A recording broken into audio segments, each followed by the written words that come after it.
Assalamualaikum warahmatullahi wabarakatuh.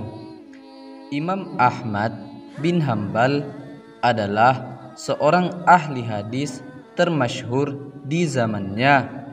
Beliau juga ahli fikih yang terkenal di seantero penjuru Irak.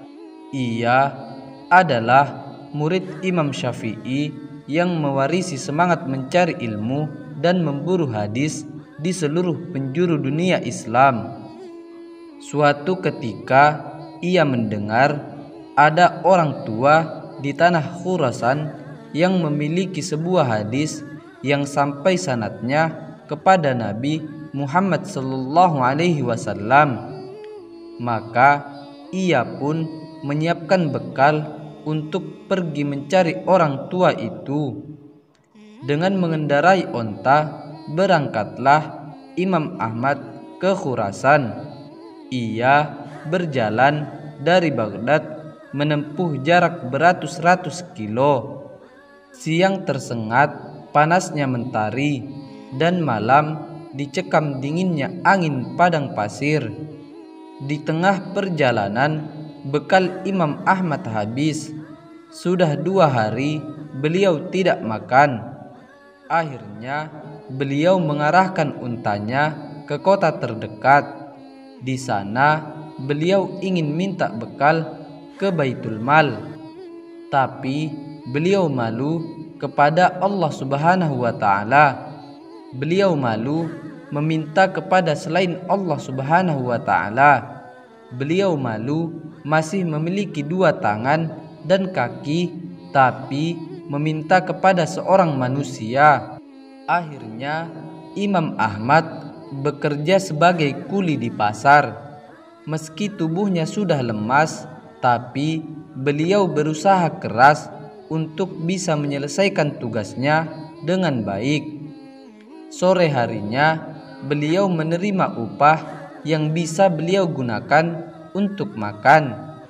Pagi harinya beliau bekerja lagi dengan lebih giat dan mendapat upah 2 kali lebih banyak dari hari yang pertama.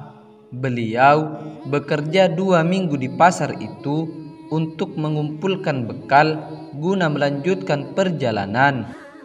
Sampai akhirnya ketika telah dirasa cukup, beliau kembali melanjutkan perjalanan untuk mengumpulkan hadis Nabi yang tersebar di mana-mana. Setelah hampir 1 bulan melakukan pengembaraan yang sangat melelahkan, akhirnya Imam Ahmad sampai di Khurasan dan bisa menemui orang tua itu. Saat itu orang tua yang ahli hadis itu sedang memberi makan pada seekor anjing. Imam Ahmad bin Hambal langsung memberi salam. Assalamualaikum Syekh. Waalaikumsalam. Setelah menjawab salam dan melihat wajah Imam Ahmad sekilas, orang tua itu kembali memberi makan anjing. Dia tidak serta-merta menyambut kedatangan Imam Ahmad. Namun Imam Ahmad yang masih sangat lelah itu dengan setia menunggu orang tua yang memberi makan anjing itu. Begitu selesai memberi makan anjing, orang tua itu berkata pada Imam Ahmad, "Mungkin dalam hati engkau mengatakan, aku lebih memperhatikan anjing daripada dirimu." "Benar," jawab Imam Ahmad. Orang tua itu berkata, "Dengarkanlah baik-baik. Perlu engkau ketahui, aku mendengar dari Abu Zinad, dari Al-A'raj, dari Abu Hurairah radhiyallahu anhu bahwasanya Rasulullah sallallahu alaihi wasallam bersabda, siapa yang memutus harapan orang yang datang kepadanya, Allah akan memutus harapannya pada hari kiamat dan tidak akan masuk surga.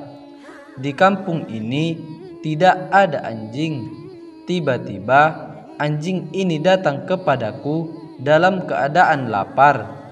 Ia mengharap padaku agar aku memberinya makan. Aku tidak mau memutus harapannya hanya karena kedatanganmu. Nah, sekarang sudah jelas duduk masalahnya. Sekarang apa keperluanmu datang kepadaku? Hadis yang engkau ucapkan itu sudah memenuhi tujuanku datang ke sini, jawab Imam Ahmad. Dan satu hadis itulah hasil perjalanan beliau yang melelahkan itu.